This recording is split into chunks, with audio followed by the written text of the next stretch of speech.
आंध्र प्रदेश के chief minister N Chandrababu Naidu ने चाय बनाई।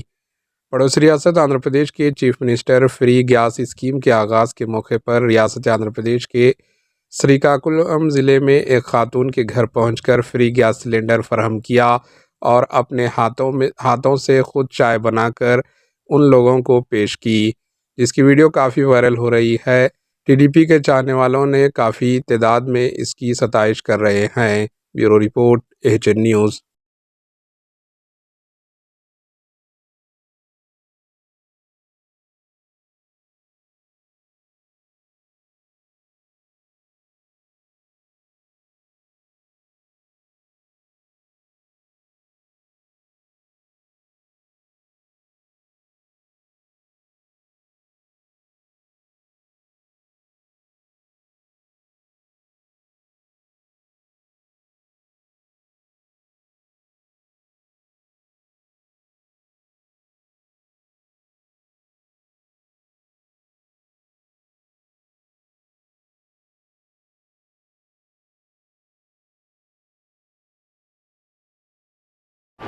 एएचएन न्यूज़ को लाइक करें, शेयर करें और सब्सक्राइब करना ना भूलें।